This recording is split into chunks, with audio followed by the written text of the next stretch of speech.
After getting punked in Oklahoma with a 43-point loss, the Nuggets look to bounce back with a revenge game. Can they get the win in the Mile High? Let's find out. You're watching CS 105.1, where I talk about sports with good vibes. Let's get it.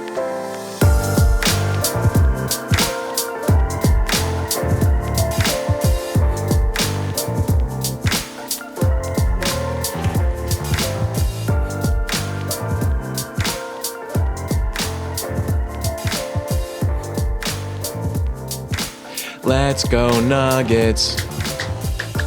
Let's go Nuggets. Unforgiving, baby. I'm telling you, this shirt is unforgiving. It is lucky. Thank you, DMDR, for making this shirt. D-Line, you are the man. Oh my God. Okay, how's it going, everyone? My name is CS Chandler, here for another take of Nuggets basketball. Oh, good night. It's a good night. Things are all right again in the world. We are now living in the correct basketball reality, not that one that was at the end of Game 2. So this was Game 3. Nuggets in home, in Denver, in their own house, facing the Thunder. For round 2, the Western Conference semifinals. Starting lineup for the Nuggets was Nikola Jokić, Aaron Gordon, Jamal Murray, Christian Brown, and Michael Porter Jr. I believe this is going to be the starting lineup for the rest of the postseason, unless, God forbid, anything bad happens to any of them. So this is going to be their starting lineup, and they're all working hard for sure. I'll just say that. The Nuggets were wearing their blue City fast break jerseys, which are starting to really be lucky. I'm kind of thinking they need to just wear them the rest of the postseason here to get these wins for us.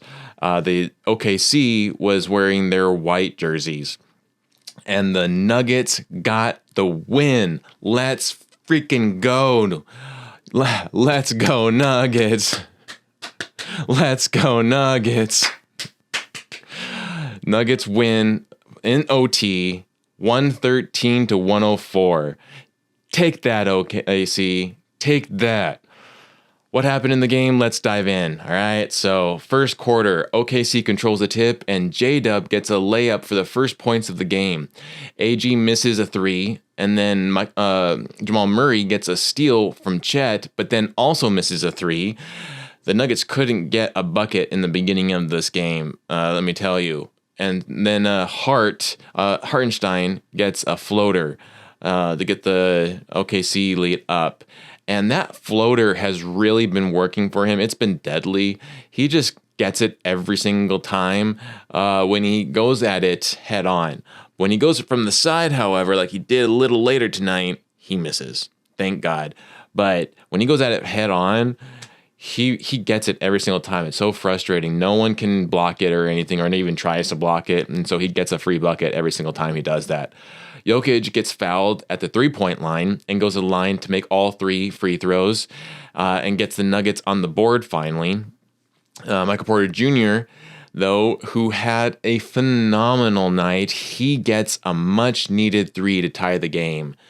And he, has just been struggling. If you haven't been watching, he's been struggling because of that. He's gotten a shoulder issue that happened in Game 2 of Round 1 against the Clippers, and so he's been struggling. And it was, I'm sure, even better for him to see that go down, because then that got him so much confidence tonight to see that one go down. And then they just started coming in after that. OKC extends the lead back to 8 with two back-to-back threes, followed by a jump back by SGA to force Adelman to call the first timeout of the game. And then AG in that, before the timeout was even happening, AG gets marked up for a T because he actually got fouled on one end, and then SGA gets fouled with a feather touch. Like, Hartenstein legitimately hit, or it was either Chet or Hartenstein legitimately hit Aaron Gordon's hand as he was going for a dunk, and then he ended up missing it. Wasn't called. But on the other end, a little feather touch on SGA, and oh my God, the world's going to end. We need to send him to the free throw line immediately. So I completely understand the frustration that Aaron Gordon was feeling in that moment, and it didn't stop there. These refs really apparently love OKC, and it was just up to the Nuggets to kind of play through that and just ignore it, keep on playing basketball, and that's kind of what they did. MPJ, after SGA knocks down the technical free throw, then Michael Porter Jr. knocks down another three. Murray hits another three as well and cuts it the lead to 3. And then Jokić gets a soundbar shuffle to get the lead down to 1. Holmgren gets a lob to get the lead back to 3, but Murray responds with a circus reverse layup to cut it back to 1. Like, this was a crazy.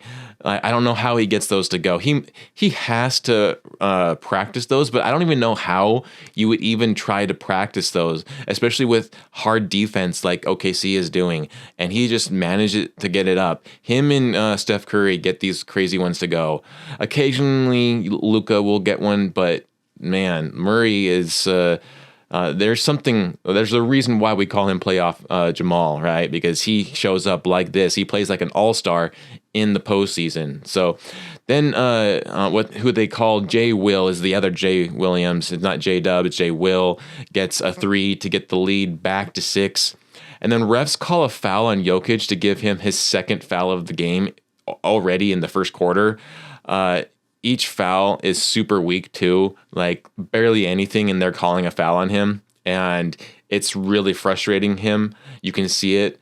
Everyone can see it. Even like David Edelman was asked about it tonight in the post game, and it's just something that he has to work through, especially being an all-star and one of the best players to be on the court ever. He's really being tested right now. So hopefully he can get through it for especially game 4. But the Thunder actually end up winning the first quarter 28-22. And here's the good news. Bad news is they won the first quarter. Good news is that was the only quarter that they won. We won every other quarter. Even though we went into overtime, we still won every quarter. And this was no 2-point win. This was a much better demanding win. So second quarter starts. In the non-Jokić minutes, the Nuggets opted for a lineup of Brody, Murray, MPJ, Peyton Watson, Aaron Gordon, and Michael Porter Jr. And Michael Porter Jr. puts up a jumper for the first points of the quarter, followed by a steal and a dunk by Brody. And then Brody gets another steal and AG a 3 to make it a 1-point game. Michael Porter Jr. hits another 3 to tie the game, but then Wallace gets a layup to get the OKC up by 2 again. However, Brody answers with a 2 to tie the game again. Like, this happened several times. There was so many ties and so many lead changes throughout the rest of this game. It was a very tight game throughout the entire span. P-Watt hits a 3, assisted by Murray to take the lead by 1. This was the first time Nuggets actually took over the lead. And then Jokić checks back in at the 7:22 mark as Caruso banks a shot off the glass to extend the lead to 3. And then Nuggets slowed down. You could see they were gassed as OKC extends their lead to 7. CB then gets a much-needed 3 to get his first points, because until now he didn't even have points. And he actually had a pretty horrible offensive game tonight, which was odd because he was one of the ones that took the horrible loss in game 2 the worst. And so you kind of felt like, okay, he was going to have a crushing game tonight. And I mean, he was definitely there defensively, but offensively, he just wasn't there, and hopefully he can battle back in the fourth game. But he gets his first points with a 3. Hartenstein with another floater to get OKC first to 50. A tough bucket from Murray to get the Nuggets past the 50-point mark with a lead cut to 5. Nuggets win the second 29-28, but OKC still on top going into the half 56-51. Third quarter, Nuggets start the quarter off with Jokić knocking down a field goal first for the first points of the quarter. fouled or followed by CB charging Chet at the rim. And then Hartenstein responds with charging the rim in a dunk. Back-to-back threes from CB and Murray makes it a 1-point game. And then Dort, who, like, if you haven't watched any OKC games and you're finally watching them, let me just tell you right now, Dort flops more than a fish. He flops consistently. And for a big man like that, you would think that he wouldn't flop. He would just take the hit. If it was a hit and he actually got fouled, then it would get called. But he exaggerates them so much. Like he went to some kind of acting school and is actually convincing these refs, but he is flopping. He did not get fouled, but the refs called a foul on MPJ because he actually was driving to the rim. He went up. He couldn't come down appropriately, so he actually grabs Michael Porter Jr.'s neck as he's going down. It could have been disastrous for Michael Porter Jr., and yet they called the foul on him and not Dort. That should have been an offensive foul. And I'm not the only one because David Adelman actually took a timeout to challenge that call. And yet the refs still held the call. It was an unsuccessful challenge. Dort went to the line. He makes one of two. And then AG and Yoke both get offensive basket interference calls on the other end. It was crazy. Yoke put up a bucket. It was going to pop out, so AG, the cleanup guy, tried to tip it back in and got called for an offensive basket interference. Then, second time Nuggets have the ball, Yoke puts it up. Then he tries to tip in his own one. Again, basket interference. Like, these refs are driving Nuggets Nation insane right now. Can we please get some better refs in here? AG gets a three, a much needed three, and then MPJ hits a three to tie the game. Like AG, MPJ, and Jamal Murray all consistently were the ones to tie the game every single time it was tied. It was so great to see them all having good games tonight. Jokić with a layup to give Nuggets the lead by 2. And then the foul merchant SGA goes to the line to give OKC back the lead by 1. I really, really wish that after OKC chanted foul merchant to Jokić, that the Nuggets Nation would have chanted that same thing back to SGA. Like, they needed to do something to clap back. You know, chant flopper at Dort or chant free throw merchant at SGA. Something, because they all they did was boo SGA, but they should have chanted something. I feel like, you know, really like got at him. Caruso then gets OKC up by 2 by Jokić to AG for a dunk, ties the game. But then Caruso gets another 3 to give OKC a 3-point lead. So at first he had a 3 to get the OKC up by 2. Nuggets come in to tie that game, and then he gets them up by 3 with a 3 as well. J. Will gets OKC up to 5, but then P. Watt hits a major 3 to cut it to 2. Nuggets win the third, 29-27. So we won the second quarter by 1 point. We won the third quarter by 2 points. We're like inching up here every little bit. Fourth quarter, Nuggets opt for a lineup of Brody, Murray, AG, CB, and P. Watt. J-Dub gets fouled, side out of bounds, and then Brody steals the ball from Chet, which, man, I love anytime something bad happens to Chet.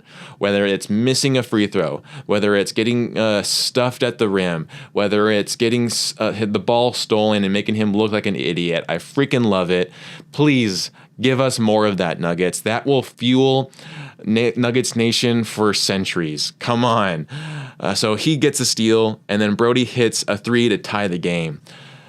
J-Dub gets a 3 to get OKC back to 3, up by 3. And then AG muscles up a bucket to get Nuggets up by 1. Yoke checks back in at the 8:31 mark, and then AG hits a 3 to tie the game.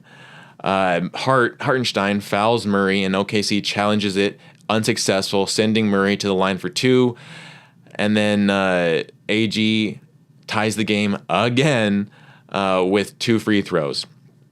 Dort and MPJ get called for a double foul because they get tied up, and then it leads to a jump ball, which the Nuggets win the tip. Murray then gets a deep 2 to get to get within 1 of 100. So it was knotted at 97. He gets the deep 2, gets Nuggets to 99. I was really hoping they would get a 3 to get first to 100, but that was actually J-Dub got the 3 to get OKC first to 100. Then goes to the line to make 2 and put OKC up by 3.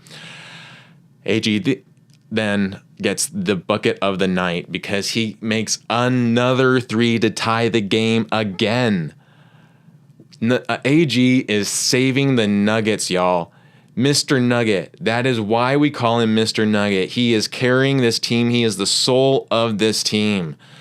Jokić misses a chance to win the game. I don't know why, but he tried to get fouled. He tried to draw the foul at the 3-point line, and I don't know why he did that. He is just, getting really, really frustrated with the refs, and he really wants them to give him the foul calls, and so now he's exaggerating them a little bit, and I don't agree with it at all. It is kind of really annoying right now in where these games really matter. He needs to stop trying to draw fouls and just play the game. Because if they had gone for a 2, the game was tied.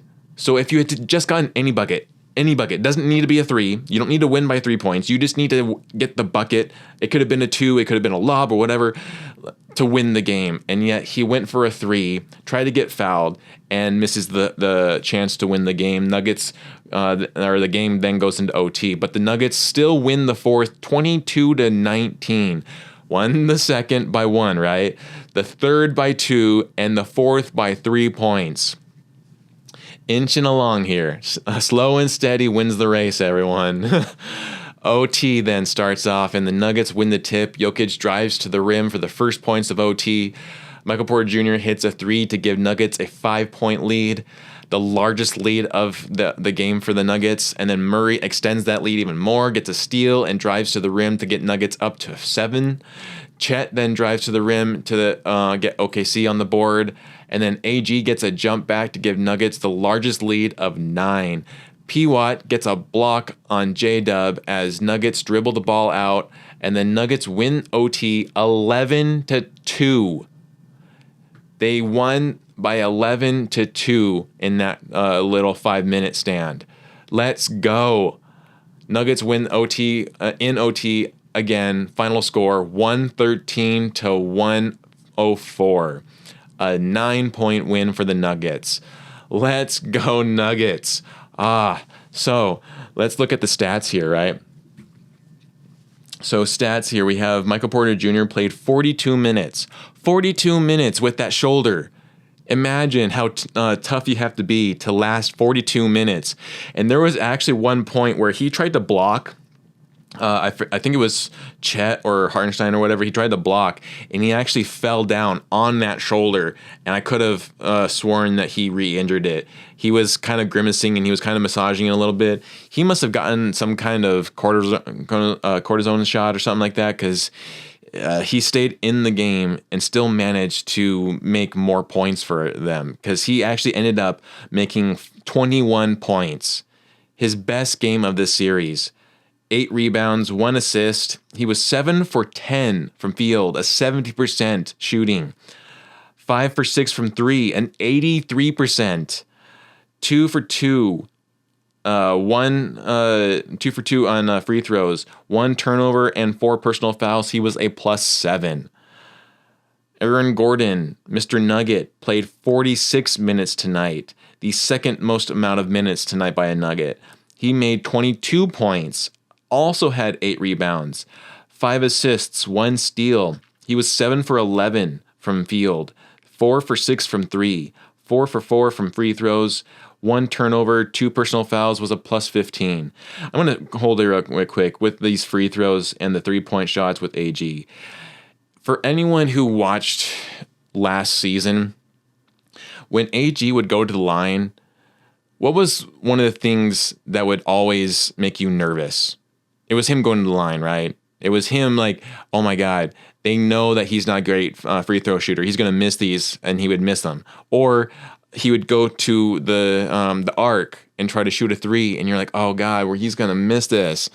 And now this season, he has been hitting it so great from three and the free throw line that I no longer have any hesitation that he is going to miss or he's gonna make it. Like, there is no reservation there. I am so confident in his shot, and I'm sure he's confident in his shot as well. I just love the work that he's put in to make his game better.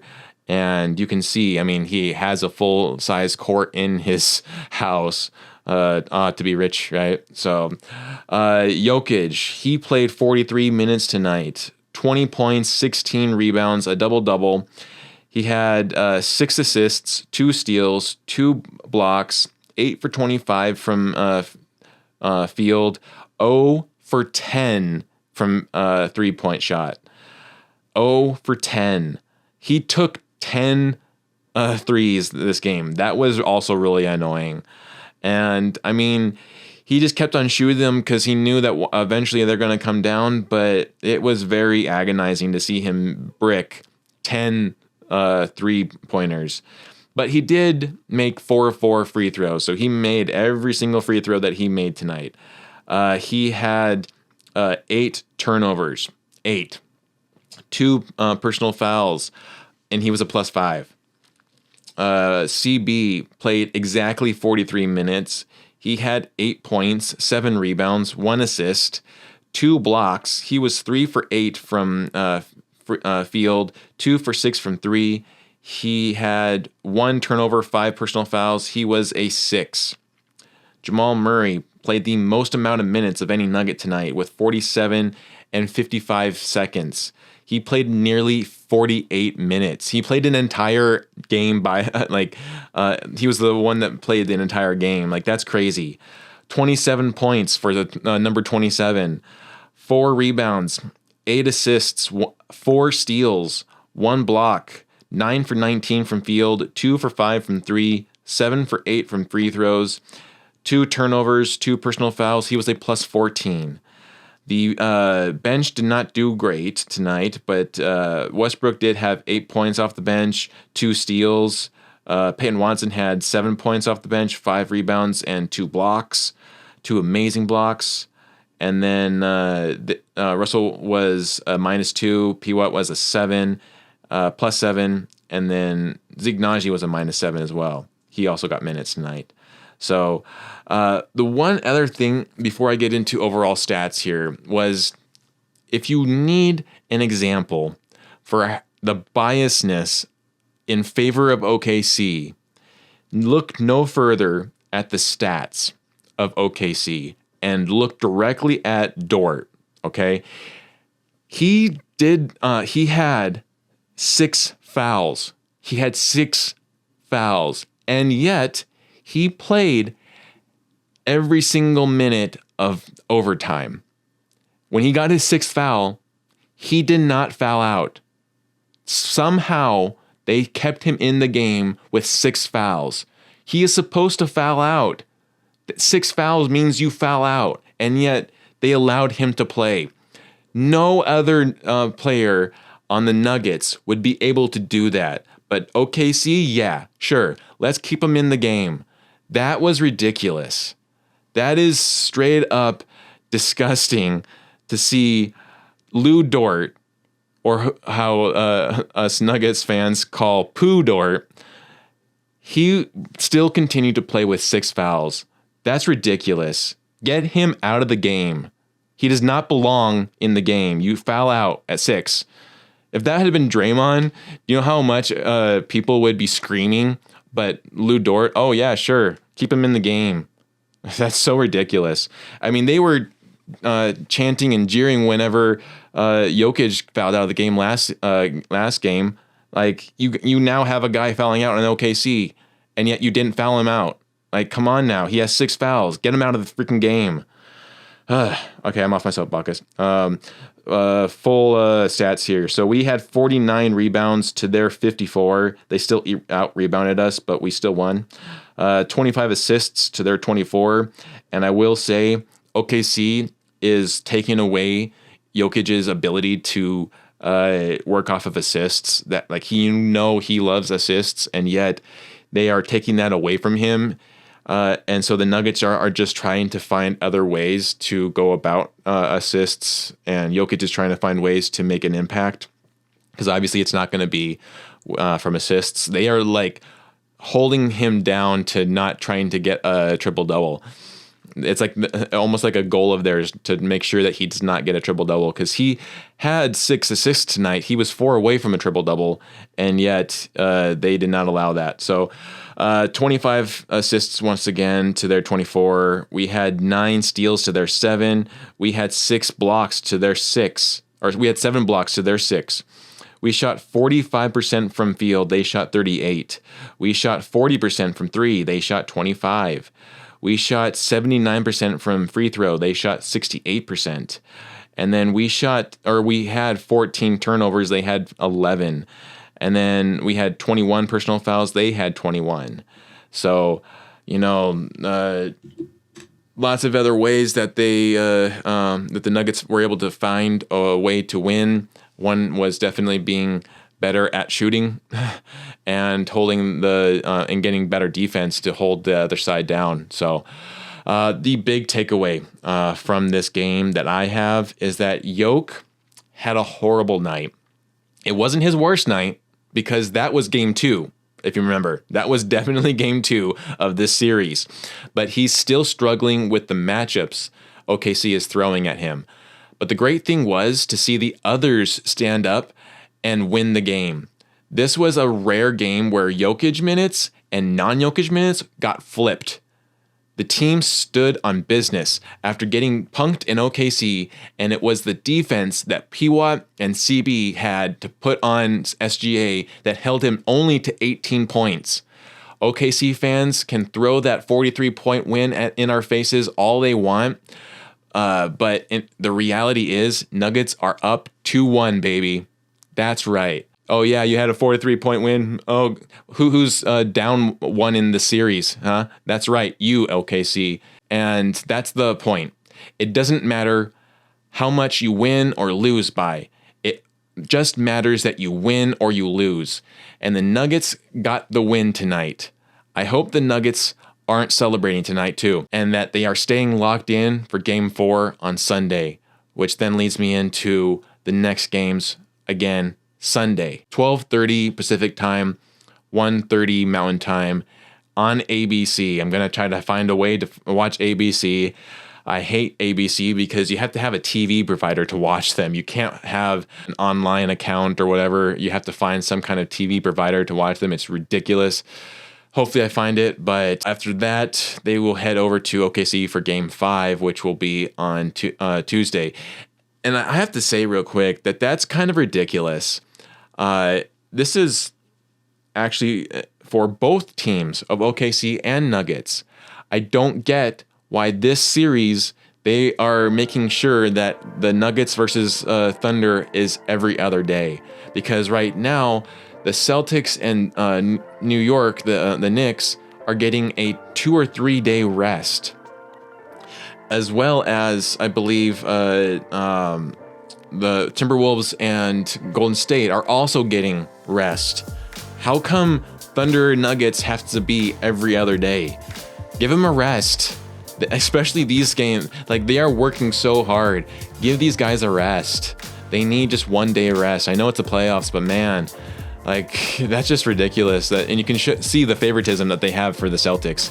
That's just ridiculous, but whatever, we play on. So that's pretty much all I got for this episode. I hope you enjoyed it. If you did, please give it a like and subscribe, share it out to your friends and family. And you've been listening to CS 105.1, where I talk about sports with good vibes. Let's go Nuggets. Gotta love that win, and I'll check you later.